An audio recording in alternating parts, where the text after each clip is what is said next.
الله أكبر الله أكبر الله أكبر الله أكبر الله أكبر الله أكبر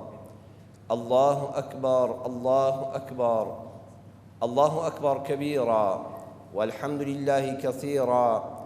وسبحان الله بكرة وأصيلا.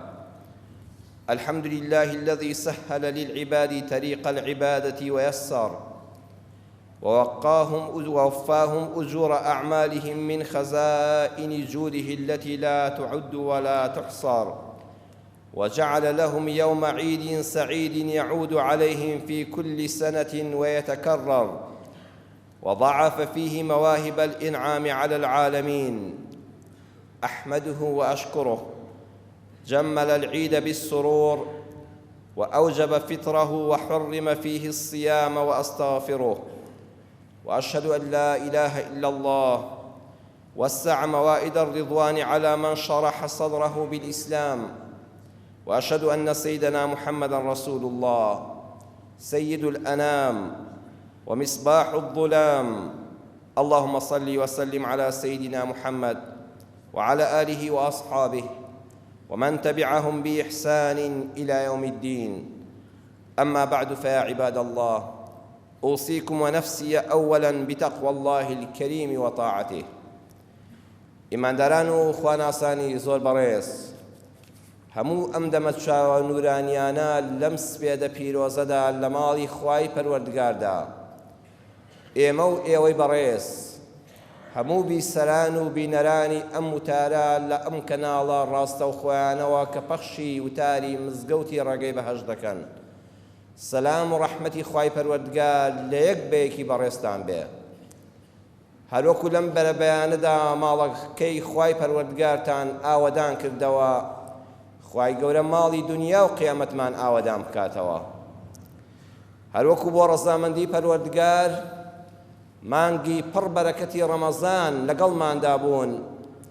یا ڕەبی هەمیشە ڕەزامەندی خوامان لەسەر بێ و لەسەر ڕێگایەک بین کە خوای پەروەردگار بۆ هەمیشە لێمان ڕازی دەبێت لە بەهەشتی بەریندا. خۆشەویستان، لە قورئانی پیرۆزدا لە ئاەتی 185 سوورەتی ئەلبەقەرەدا خوای پەروەردگار کە باسی مانگی ڕەمەزان و واجببوونی ڕۆژوو دەکا و دەفەرمێ شەهر ڕەمەضان الذي أنزل فيه القرآن هدى للناس وبينات من الهدى والفرقان. کۆمەڵێک ئاماژەمان لە تەنها یەک ئاەتا پێدەدات، ئەویش ئەوەیە ئێوەی ئومەتی محەممەد صلی الله عليه وسلم بە قورئان بەختەوەرن. ڕەمەزان کە لە ناو هەموو مانگەکانی ساڵدا ناوی هاتووە لە قورئاندا هەر بە بەرەکەتی قورئانە. ئەو قورئانە هیدایەتە، بەییناتە، بەڵگەی ئاشکرایە. واتە ئەی ئومەتی محەممەد صلی الله عليه وسلم، ئومەتی بەڵگە بن، ئومەتێک بن کە هەر شتێکتان ود بە بەڵگەوە بیڵێن، بە بەڵگە قسە بکەن. چۆن لە ڕەمەزانە لە خزمەتی قورئاندا بوون، ئەگەر کەمتریش بێتەوە ئاساییە، بەڵام لە قورئاندا مەبڕێن. لە ڕەمەزاندا ئەم ئاەتە پێی وتین یورید الله بكم اليسر ولا يريد بكم العسر. خەڵکی نەدینی خوا ئاسانە و خوا بە ئاسانی ئەم دینەی گەیاندۆ بە ئێوە. ئێوە لە خۆتانی قورس مەکەن، ئێوە عوزر بۆ یەکتر بێننەوە کەسێک کە لە ڕەمەزانە بە ڕۆژوو بوو بوختانی پێ مەکەن و بە بێدین و فاسق ناوی مەهێنن، چونکە لەوە چێ مەریض بێ، ئەوە لەوە چێ نەخۆش بێ، سەفەری بێ، خوای گەورە عوزری پێبەخشیوە. لەگەڵ یەکتریدا بەڕێز بن. وەلیتوکمیلوا العیددە، ئەگەر کەسێک ڕۆژوویەکی فەوتا لە مانگی ڕەمەزاندا بەهۆی ئەو پاساوانەی کە شەرع ڕێگەی بە ڕۆژوو نەبوونی داوە، با لە دوای مانگی ڕەمەزان قەزای بکاتەوە. ئەم ئاەتە پێمان دەڵێ قەزای ڕۆژوو هەیە. ئەگەر لە شەشڵانە بیگریتەوە یان لە مانگەکانی ترا، خوای گەورە ئەجرەکەت هەر بۆ دەنووسێ. ولتكبروا الله على ما هداكم ولعلكم تشكرون. دەی لە کۆتایی مانگی ڕەمەزانە خوا دەفەرمێ الله ئەکبەر بکەن. بەم بەیانیە کە جەنابتان و مسڵمانانی وڵاتەکەمان و کوردستانە جوانە ئاوەدانەکەمان و جیهان لەبەرە بەیانێکە ئەڵێن الله ئەکبەر، ئەوە بەجێهێنانی فەرمانی خوایە. خوا دەفەرمێ دوای سەرکەوتنی یەک مانگ بەسەر نەفس و شەیطان و بەجێهێنانی فەرمانی پەروەردگار لە ڕۆژوودا بڵێ خوایە گیان سوپاس بۆ تۆ شکرت دەکەم مەمنونی تۆم لەسەر ئەم هیدایەتەی کە پێت بەخشیم ئەو خەڵکانی کە بە ڕۆژوو نەبن ڕەنبە لە من جەستەیان بەهێزتر بوو بێ لە من باری داراییان باشتر بوو بێ حاڵەتی پشوونگەدانیان ئاساییتر بوو بێ کەچی نەیانتوانی زاڵ بن بەسەر خۆیاندا یا ڕەبی خۆیە سوپاست دەکەم ئەوە فەزڵی تۆیە کە هیدایەتی منتدا الله ئەکبەر بۆ ئەمە دەکرێت کەواتە قورئان لە سوڕەتی ئەلبەقەرە ئاەتی 185 و لە دەرسی ڕۆژووی ڕەمەزان و جەژنی ڕەمەزاندا پێمان دەڵێ الله ئەکبەری جەژن بۆ هیدایەتە بۆ سەرکەوتنە هەر وەختێ خوای پەروەردگار ڕەحمی پێکردی لە زەواجا سەرکەوتوو بووی بە دڵخوازی خۆت گەیشتی بڵێ الله ئەکبەر ئەو وەختەی کەوا تەلەبەی قوتابخانەیەکی لە زانکۆیان پەیمانگا تەخەڕوج دەکەی و حەفلەی تەخەڕوجە خۆزگە دروشمەکان وەکو جەژن الله ئەکبەری تێدا بوویایە ئەو کاتەی دەچێنەوە خانووی خۆتەوە الله ئەکبەر بکە ئەو کاتەی کۆرپەیەکی تازە دێتە ئامێستەوە و بە باوەشی دایک و باوکی شاد دەبێ الله ئەکبەری بەسەرا بکە لە بانگ و قامەتە ئەو کاتەی خوا هیدایەتت دەدا و دەگەڕێیتەوە بۆ لای خوا و ژیانێکی پوخت و نوێ دەست پێ دەکەی بڵێ الله ئەکبەر کەواتە خۆشەویستان الله ئەکبەر یعنی ژیان بە ئازادی یعنی ژیانێکی نوێ و پوخت و خاوێن بۆیە الله ئەکبەر ڕەمزی ژیانە بەڵام چی بکەم بەداخەوە بە تێنەگەیشتنێکی سەقەت لە ئیسلام ئەمڕۆ الله ئەکبەر لە زۆر شوێنی دنیادا لە کاتی خۆتەقاندنەوەدا بەکاردەهێنرێ کابرا کاتێ خۆی دەتەقێنێتەوە و ماڵی خۆی و خەڵکی وێران دەکات لەو کاتەدا هاوار دەکات الله ئەکبەر بۆیە خەڵک دەترسێ بڵێ الله ئەکبەر ئەینا الله ئەکبەر ئازادیە ژیانە نوێبوونەوەیە سەرکەوتنە بەرهەمە خەباتە سوپاسی خوایە نەک خوێن ڕشتن نەک تیرۆر نەک تەقاندن بە ناوی ئاینەوە پەیامەکانی جەژنی ڕەمەزان خۆشەویستان خاڵی یەکەم سەروەرمان صلی الله عليه وسلم فەرمووی ئومەتی ئیسلام شت لە خۆتان قورس مەکەن سوموا لرؤيته وأفطروا لرؤيته ئەوەڵی مانگی ڕەمەزان مەیکەن بەگرفت لە خۆتان و خەڵکی و دڵە ڕاوچێ دروست مەکەن مانگت بینی بە ڕۆژوو بە مانگت بینی لەم سەرەوە بیکە بە جەژن ئەگەر خۆت نەدبینی بڕوا بە چاوی یەک کەس کە ئیماندارە و ئەهلی دین و خواناسیە وڵێ مانگم بینیوە کیفایەتە ئەها فەرموودەکە فەرمووی لڕؤیەتی موسڵمانان هەر شتێ بە چاوی خۆتان نەتان بینی بڕوای پێ مەکەن ئێوە ئومەتی ئیسلامن یەکەم دەرسی ڕەمەزان و جەژنی ڕەمەزان ئەوەیە خۆ بپارێزن لە وتی وتیان وا دەبێ وتیان وا دەڵێن و هیچیش کەس نازانێت چێ ئەم وتەی گوت لڕؤیەتی چاوی خۆت بەکاربێنە ئەی خوا چاوی بۆ پێبەخشیوی ئەی خوا عەقڵی بۆ پێبەخشیوی ئەی خوا گوێی بۆ پێبەخشیوی بۆ بە چاوی دەبێ هیچ شتێ بە چاوی خۆت نەدیوە و هەر بەڵێ دەکەی هەر ئۆکە دەکەی هەر کۆمێن دەنووسی چاوی خۆت بکەوە عەزیزم جەژنی ڕەمەزان فێری ئەوەمان دەکات لڕؤیەتی چاوی خۆت بەکاربێنە ئەگەر ئەوەندە چاوی خۆت تیژ نەبوو هەموو حەقیقەتێک بەکاربێنەیە بەدگومان مەبە بەرامبەر بە خەڵک یەک کەسی ڕاستگۆی ئەمین هەرماوە لە وڵاتەدا نەڵی چاکێک نەماوە لە وڵاتە کەس جێ متمانە نییە ئیسلام دەفەرمێ گەشبین بە حوسنی زەن و هەبێ سوئی زەن بەکار مەهێنە یەک ئیماندار لەم شارەدا لەم وڵاتەدا لە دنیادا بڵێ مانگم بینیوە چاوی تۆش چاوی منە مادام بڕوات پێ دەکەم مادام ئەهلی مزگەوتی مادام ئەهلی خواناسی و دەستپاکی ئەوەتانە جاری وایە هەیە لەبەرە جەژنانە ئەم هەموو قسە و قسەڵۆ کە دەکرێت چ سوودێکی هەبوو دەنگ مێشکی خۆتت پێوە مەشغوڵ کرد دەبێت جەژن بێ دەبێت جەژن نەبێ چوارشەممە بێ سێشەممە بێ هەر دەگەیتە واقعی دوای چەند خولەکێک یەک تۆس ئارام بگرە بە چاوی خۆت یان شتەکە دەبینی یان برایەک و خوشکێکی بەڕێزت حەقیقەتت نیشان دەدا عەرزکردن دەرسی یەکەمی جەژن ئەوەیە خۆزگە دەرسی لێوەرگرین شوێن قسە و قسەڵۆک مەکەون دووەم ئەم جەژنە خوای پەروەردگار سەرفترەی تێدا داناوە زەکاتی فیتر خواردنت داوە یان لەسەر قەولی ئەبوو حەنیفە و زانا گەورەکانی ئیسلام پارەت بەخشیوە پێمان دەڵێ عیبادەت دوو شتە صیلة بالخالق والإحسان إلى المخلوق ئەگەر دەتەوێت خوال دەڕازی بێ بە دوو شت دەبێ بە باڵێک ناتوانانی بفڕی پەیوەندی لەگەڵ خوادا پەیوەندی لەگەڵ خوادا بە ڕۆژوو خۆتۆ بە ڕۆژووی کەس ئاگای لێن نەبوو پەیوەندی لەگەڵ خوا باڵی دووەم کە بەرزت دەکاتەوە الإحسان إلى المخلوق چاکەکردن لەگەڵ بەندەکانی خوادا ئەگەر کەسێک شەو حتا بەیانی لەسەر بەرماڵ بێ ساڵ 12 مانگ جەژنەکانی لێ دەرکەی بەس بە ڕۆژوو بێ بەڵام هیچ چاکەیەکی بۆ ئەم عەبدانەی خوا لەسەر زەوی نەبێ وەڵڵاهی بەڕێزان بەرز نەبێتەوە بەرەو ئاسمان نابێتە ئینسانێکی عابید و خواناس و دیندار بۆیە لە سەرفترەدا زەکاتی فیتر سەرفترە چییە؟ تۆ لەگەڵ خوای خۆتا پاک بووی بە ڕۆژوو بووی بەڵام دەمەبۆڵەیەکت بووە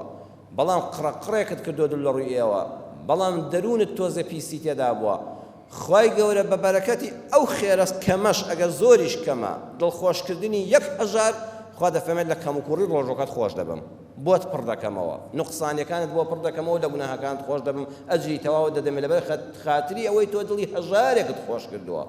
دەی ئەگەر زۆرترت بەخشی بێ ئەگەر سوودی زیاترت گەیاندە بێ بزانە خوا چەندی پێخۆشە واللهی دنیا هەر کۆتایی پێدێ ئەوەی لەگەڵمانە دێتە قەبرەوە دێتە قیامەتەوە چاکەکردنە لەگەڵ بەندەکانی خوادا هەموو جار عەرزم کردوون خوا ئەوەندە ئەرحەم الراحیمینە بەس فەرزەکان بکە لە زۆر شتی کەت خۆش دەبێ لە زۆر گوناه لە بینی خۆت و خوادا کردوتە کەس پێی نەزانیوە خوا هەر لێت خۆش دەبێ بە تەوبەیەک بەس ئاگەر لە بینی خۆت و خەڵک بێ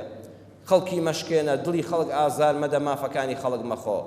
چەند بەڕێسە بوون ساڵی پار ئەم کاتە لە مزگەوتە و لە مزگەوتەکانی ماڵی خوادا لەگەڵماندا بوون لە جەژنە ئێستا لە کوێن ئێستاوا لە ژێر خاکدان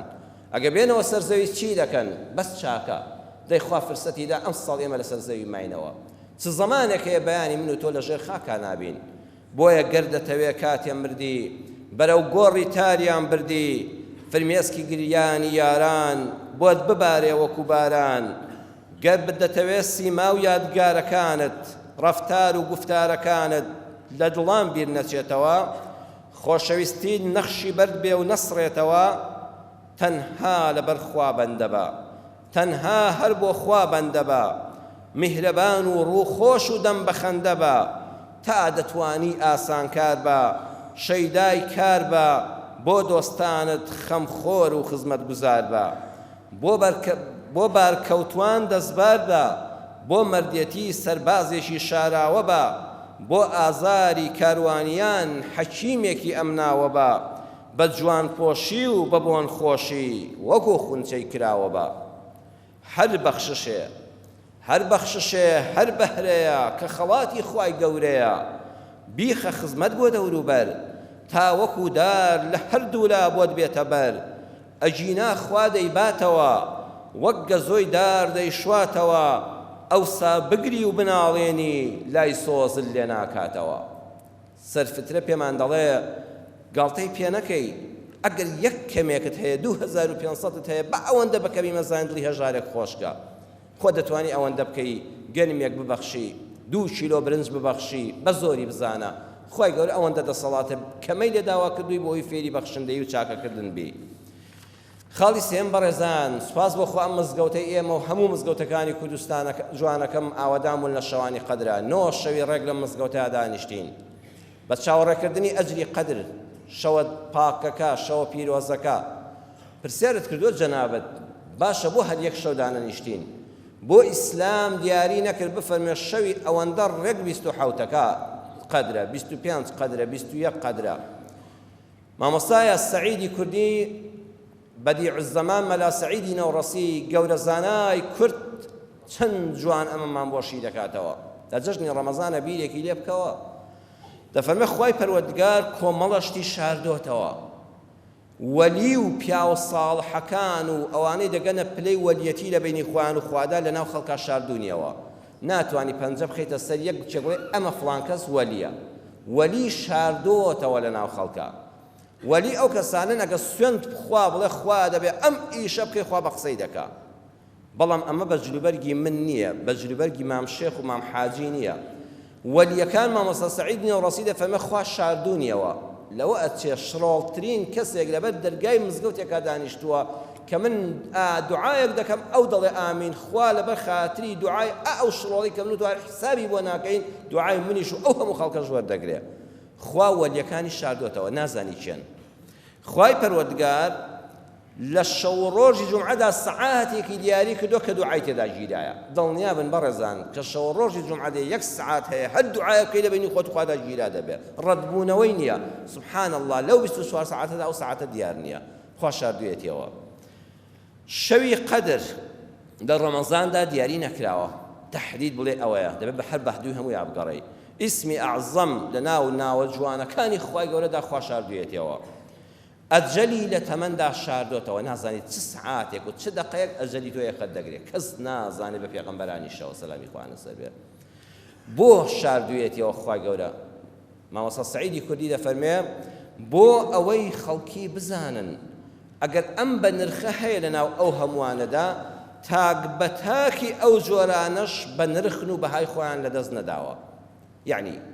ئەگەر لەناو کۆمەڵە خەڵکێکە دڵنیابن وەلیەکی خوا هەیە بەڵام خوا شاردوویەتەوە یەکبەیەشی ئینسانەکان بەڕێز بن لەلات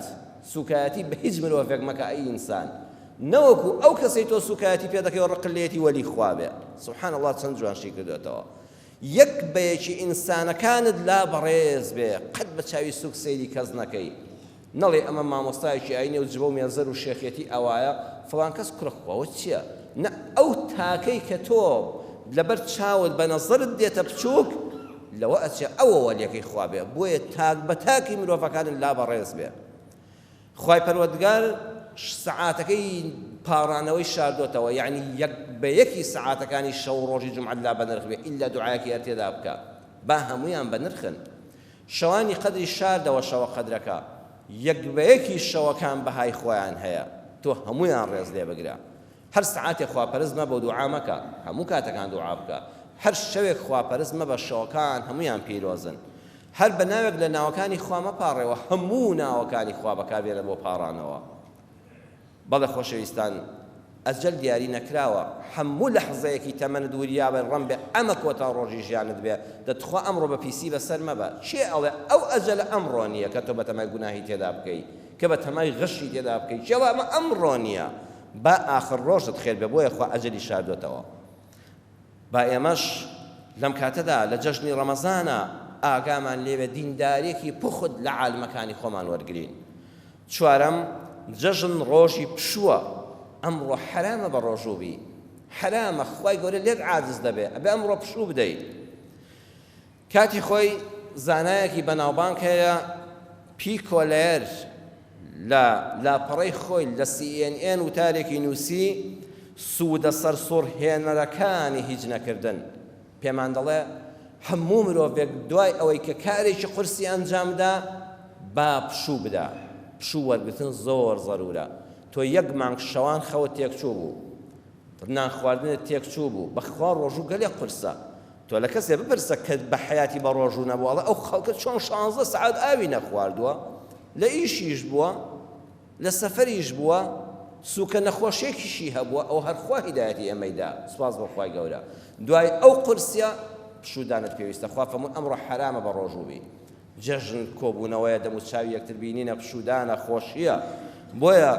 کات وشەیەکی ئینگلیزی هەیە هۆلیدەی کاتی خۆی لە مستەلەحاتی ئینگلیزیدا تەماشاکەی بۆ بۆنە ئاینەکان بەکار هاتووە بەڵام ئێستا بوو بە پشووی جیهانی هەتا بۆنە ئاینەکانی بەجێهێشت هۆلیدەی یعنی ڕۆژی پشوو بەڵام هۆڵی لە ئینگلیزیدا بە مانای پیرۆز دێ یعنی ڕۆژی پشودان عوتڵە پیرۆزە لای خوا ڕۆژی پشودان کە ئەمڕۆ جەژنە و پشووە پیرۆزە هۆڵیدەی یعنی هیچ نەکردن لە ڕۆژی پشوودا کار مەکە پشوو دەدەیت تەواو هۆڵیدەی لە زمانی ئینگلیزی لە قاموسا سەیرکەی بە معنای دوورکەوتنەوە لە ماڵی خۆت بۆ شوێنێکی ئارام و چۆڵ و بێدەنگ و خۆش پڕ لە سەوزایی و گوڵ و گوڵزار بێ ئەعتیباری ئەمڕۆ ئەگەر مەزرعەنێ خۆت سوپاس بۆ خوای گەورە ئەم هەموو پارکە جوانە لە شارەکەمدا هەیە ئەچم لەگەڵ ماوەڵناومە لە پارکێکە هەوایەکی پاکەڵ دەمژم دوو گوڵی جوان دەبینم دوو دیمەنی باش دەبینم دوو قسەی خۆش لەگەڵ خێزانەکەمدا دەکەم دوو ژۆرانە بە مناوەکەم دەکەم خوا ئەمەی پێخۆشە ئەوە شەرۆک و مزگەوت دووە وایە ئەو کەسەی کە ڕێز لە مزگەوت دەگرێ ئەبێ پارکیش ڕێز لێ بگرێ کە حرامە لە مزگەوتا پیسێک فڕێدەی حرامە لە پارکەکەش ئەفڕێدەی ئەوە شوێنی پشودانی تۆیە شوێنە پیرۆزەکەیە وەکو مزگەوت سەیریکە بۆیە لەم ڕۆژەدا بەڕێزان وەڵڵا وا چاکترە هەر فەجری بەیانی مەگە سەر خەڵک میلەت ئێمە میلەتێکی بە سۆز و بەڕێزە هیوا هێنانی نەخواردوە دەست دراوسەی کردوت لێگەڕێ بە ئەویش پشوو بدە چەند ماڵێکی زەرور هەیە دراوسێکە نزیکەکەت یان کەسێک خوا نەخواستە دەمە بۆڵە و عاجزیەک ڕوویداوە با شەیتان گەورەی نەکات لەم ڕۆژەدا فرسەتە بیکە بە هەلی ئاشبوونەوە ئەینا زەرور نێت ئەم شارە هەمووی بگەڕێ تەلەفۆن دەربێنی تەلەفۆن لەسەر تەلەفۆن وەڵڵا ئەمڕۆ موبایلەکەت داخە ڕۆژە پیرۆزەکەی ڕۆژی پشودانە هەر ئەو زانایە دەڵێ دەزانی ئەگەر یەک تەلەفۆن بەکاردێنی 5-6 دقە خەڵکی قسە لەگەڵ دەکات بۆ ئەوەی مێشکت پاک بێتەوە لە ئاسارە خراپەکانی ئەو تەلەفۆنە پێویستیت بەوەیە 25 دقە بەتەنیابی 25 دقە ئەمجار مێشکت دێتەوە سەر خۆت ئێمە تۆ ڕەمەزانیش هەموو دەی موبایلت پێ بووە ئەمڕۆ موبایل با نەبێتە جەژنی پیرۆزە دایخە موبایلەکەت حتا ئێوارە بۆ ماڵ مناڵی خۆتی تەرخانکە عەرزم کردن دەتوانی ماڵەکەی خۆشت بەجێ بێڵی خۆ ئەگەم مەزرعەن نێو دەوڵەمەندی یا ڕەبی خوالێت بە زیادی وڵاتەکەم ئاوادانە لە هەموو گەڕێکێکە پارکێک هەیە پارکە گەورەکانمان لە شارەکان هەیە لە گۆشەیەکەوە بە قەدر و حرمەتەوە دانیشە ماڵ مناڵی خۆشت پارێزە نەزەریش لە ماڵ منداڵی خەڵک مەکە دوعای خێریش بۆ کەسێک بکە ئەگەر وەکو پێویست هەڵدەست نانوێنێ ئەمە پەیامی جەژنە ئەمە خوتبەی یەکەمم بوو دوای دانیشتنێکی کورد لە خوتبەی دووەما ئینشاءالله یەک دوو ڕێنمایی تر و پەیامی جەژن ماوە بە خزمەتتانی دەگەێنم یا ڕەبی هەر لە جەژن و خۆشیدا بن هەمیشە دڵتان خۆش بێ هەمیشە دڵمان خۆش بێ خوا بەرەکەت بخاتە تەمەن و ماڵمانەوە چۆن لە ماڵەکەی خۆیدا کۆی کردوینەوە یا ڕەبی خوا لەسەر حەوزی کەوسەری پێغەمبەریش ئەم خۆشەویستانە ئاوا یەکتری ببینینەوە لە قیامەتە آمين آمين والحمد لله رب العالمين الحمد لله رب العالمين أشهد أن لا إله إلا الله الملك الحق المبين وأشهد أن سيدنا محمدا عبده ورسوله اللهم صل على سيدنا محمد وعلى آله وأصحابه أجمعين أوصيكم عباد الله ونفسي قبلكم بتقوى الله الكريم وطاعته فإن الله مع الذين اتقوا والذين هم محسنون خوش ويستانم إيمان داران وخوانا ساني بريس جەژنی ڕەمەزانی ئەمساڵ لە کاتێکایە کە خوێندکار و قوتابیەکانمان لە قۆناغەکانی زانستی و وێژەیی پۆلی 12دا ئێستا نیوەی ئیمتیحانەکانیان کردووە 3 ئیمتیحانیان ماوە بۆ دوای جەژن ئەو بەڕێزانش کە خوێندکاری ماڵەکانی ئێمە بەپێی ئاماری هەرێمی کوردستان کەلامە لە 3 ماڵدا ماڵێک قوتابیەکی هەیە لە 3 ماڵەیەکێک وەری دەکەوێت بۆیە ئەوانەش پێویستە ئێمە مڕاعاتیان بکەین دڵنەواییان بکەن قوتابی بەڕێزیش کە چەند وەختێک ئیمتیحانی کردووە و ئەم 2-3 ڕۆژەی لەبەردەستایە ئەگەر بە قسەی ئێمە بکەن و گوێ لە پەیامی مزگەوت بگرن ئەوەیە ئێوەش پشوویەک بدەن نەڵی لە جەژنی شاکتێبەکەم لەسەر نانخواردنی جەنجیشە بەدەستەوە بێن ناوەڵڵا ئەمڕۆ هیچ مەکە وەڵڵا بە قسەم کەی بەیانیش تەرخانکە بۆ پشوو تۆزە بڕۆ دەرەوە چەند ڕۆژ ئەوە چە مانگ و شتێکە تۆ لە ژوورەوەی خەریکی سەعی جەژنیش ڕەسەرا هاتووە چەند ڕۆژێک پشوو لەبەردەستایە 1-2 ڕۆژ مێشکی خۆت بەکارمەهێنە بە هیچەوە نە فەیسبوک نە موبایل نە کتێب پشوو بدە بڕۆ پارکێکەوە بڕۆ سەردانێک دوو قسەی خۆش بیستە بە خێراتنی میوانێکیش بکە بۆ ئەوەی مێشکت پشوو بدە دڵنیابە بەقەدەر ئەوە بەرهەمە لە 3 دەرسەکەی داهاتوودا باشتر دەبێت ئێوە خوای گەورە ڕێزی لێگرتون ئەهلی عیلم بەڕێزن ئەزانم ئازاری سەعیکردن و لە ژوورەوە دانیشتن و دڵە ڕاوچەی تاقیکردنەوە چەند قورسە بەڵام خۆشەویستەکانم قوتابی و خوێندکارانی وڵاتەکەم دڵنیابن لەناو ئازاری ئەو سەعی و ناڕەحەتی و دڵە ڕاوچەی ئیمتیحانەدا بەئیزنی خوا دوای چەند ڕۆژێکی تر و ماوەیەکی کەم چێژی نمرەی بەرز و سەرکەوتن بەدەست دێنن ئەها ئێمە لەناو ئازاری تینوێتی و برسێتی ڕەمەزانە ئێواران لەزەتی پەرداخە ئاوەکەمان وەردەگرت تخوا چی هەیە لە ئێوەی بەڕێز لە ئێمە ئەگەر ڕۆژێ بە ڕۆژوو نەبێ جارشکە تامی ئەو ئاوە خۆشە بکاتەوە ئەو نیسکەیەکی ئێواران وەردەزانی هەموو دنیایە تخوا چیە جارشکەوە ئەو لەزەتەی لێ دەکات هەر بەکاری دێنێ بیخواتەوە بۆیە لەناو ئازارە چێش هەیە بە ئیزنی خوای گەورە ڕۆژە پێی دەگەی لەناو ئازاری دەرزیەکە بەویستی خوای گەورە شیفا خۆی حەشار داوە چێژی شیفا دەبینی لەناو ئازاری تلۆقی تەقیوی لە پیدەستی کرێکارێکە چێژی دەستی ماندوو لەسەر سکی تێر بەرهەمی دەبێ و سەربەرزانەی ئینسان دەژی ئازار و چێش دوانەیەکی لێک گرێدراون مامۆستا سەعیدی نەوڕەسی فەرموویەتی نەمانی ئازار لەزەتە و نەمانی لەزەت ئازارە ئەم ئازارەی ئێوەش ناڕەحەتی سەعیکردن بەویستی خوای گەورە سەرکەوتنی بەدواوەیە دڵتان خۆش بێ بە ئیزنی خوا بە ئاواتەکانتان دەگەن و چەش لە دەرچوونەکەتان وەردەگرن دووەمیان پەیامی کۆتایی جەژنی ڕەمەزان جەژن بۆ کێیە پێغەمبەری خوا صلی الله علیه وسلم پرسیان ئەی خۆشەویستی خوا چ کەسێک لە هەموو کەس باشترە فەرمووی مەخموم القەلب صدوق اللسان زمانی ڕازگۆ و مەخموم القەلب ئەرزیان کرد مەخموم القەلب چییە ئەوە زین زمانی ڕازگۆ باشە فەرمووی ئەو کەسەی گەسک لە دڵیەدا هەموو یەکێک لە ئێمە ماڵەکان خێزانە بەڕێزەکانمان خوا لێیان ڕازی بێت لە بەرە جەژنانە تەواو خۆیان ماندوو دەکەن بۆ ئەوەی دەستێک بە ماڵەکە دابێنن گەسکی بدەن خاوێنی بکەنەوە حەل لە حەوشێ دەرەوە تا ژوورەوە خانم زۆر ماندووە هاوکاری پیا و منداڵەکانیشی پێویستە ماڵێکی پخۆت پێشکەشکەن جوانە خێرە بەڵام خۆزگە گەسکێکیش لەدڵمان بدەین یەک گەسکێکیش پێدا بێنە تەپ و تۆزەکەی بتەکێنە ڕق و قینەکەی پشۆوە جەژن چییە؟ جەژن دەڵێ بە خۆشەویستی دڵی یەکدا ژیر بکەن هەڵەی یەکتر لەبیر بکەن دڵی یەکتر زیویر مەکەن برابن بۆ یەک چرابن دوو لە کێشە و لە هەرابن بە خەم یەکتری پیر مەکەن ئەگەر بێدار و بەهۆشن ئەمڕۆ جەژنە چاو لە ڕابردوو بپۆشن شەڕ مەکڕن و مەفرۆشن پۆشاکی تەقوا بپۆشن بۆ یەک ئامانج کە بە هەشتا تێبکۆشن بە دنیا دەستخەڕۆ مەبن تا سەر نابێ دنیای ڕۆشن جەژن هەڵە دەشواتەوە گرێی کینە دەکاتەوە چێ دڵی پاک ناکاتەوە جوابی سڵاوی ئەم و ئەو ناداتەوە هەر پیشی خۆی دەخواتەوە پەڕەی کۆن هەڵدەداتەوە بیر لە تۆڵە دەکاتەوە ئەوە واوەیلە بە حاڵی نە لە ئیسلام بووە حاڵی نەجەژن دەچێتە ماڵی یا ڕەبی خوا جارشکە لێ دەپاڕێمەوە جەژنمان پیرۆزکەی یا ڕەبی خوا چۆن لە ڕەمەزانە ئەو سەرکەوتنە گەورەت پێبەخشین خوای گیان یەک بە یەکمان خۆمان خێزانمان منداڵمان هەموو ئەم مسلمانە بەڕێزانە هەموو ئەو مسلمانانی لە مانگی ڕەمەزانە لە ڕێگەی مزگەوتی ڕێگەی بەهەشت و پەیجەکەمانەوە لەگەڵمان بوون لەسەر تاسەری دنیادا یا ڕەبی خوای هەموو قۆناغێکی ژیانمان سەرکەوتنێک بێ هەموو ڕۆژێ حەز بە لەزەت و خۆشی سەرکەوتنێکی ژیانمان بکەین یا ڕەبی خوای مناڵەکانمان ساڵح کەی یا ڕەبی خوای خوێندکار و قوتابیەکانمان سەرکەوتووکەی خوای کار بۆ گەنج و لاوەکانمان ئاسان کەی بە دڵخوازی خوایانیان بگەێنی یا ڕەبی خوای ئەم کوردستانەمان هەر پارێزراوکەی خوایە بە ئەمن و ئەمانەوە کوردستان بەبێت تەقوتۆق خوای جان ڕەمەزانی بەسەر برد و جەژنی بۆ هات خوایە ئەم کوردستانەمان لەگەڵ هەموو وڵاتی دنیادا پارێزراوکەی خوای لە هیچ شوێنێکی ئەم سەرزەویەدا دەنگی شەڕ و فیتنە نەبێ هەمیشە ئاشتی بەرقەرار بێ ڕەحم بە حاڵمان بکەی دەرگای خێرمان لێ بکەیەوە یا ڕەبی خوا لەم ڕۆژەدا خەڵکانێک هەن لەبەر نەخۆشی تام لە جەژن ناکەن خوا شیفا بۆ ئەوانیش بنێری یا ڕەبی خوا شیفا بۆ نەخۆشەکانمان بنێری دڵ بە خەمەکان و نەخۆشیە نەفسی و دەرونیەکانمان ئاسوودەکە و ڕەحم بە حاڵیان بکەی عاقبەتی هەموو لایەکمان بەخێر بژێڕی چۆن لە مزگەوتی ڕێگەی بەهەشتا بەم بەرەبەیانە کۆتکردینەوە بمان خەیتە سەر ڕێگای بەهەشت بمان خەیتە سەر ئەو کردەوانی بەرەو بەهەشتمان دەبەن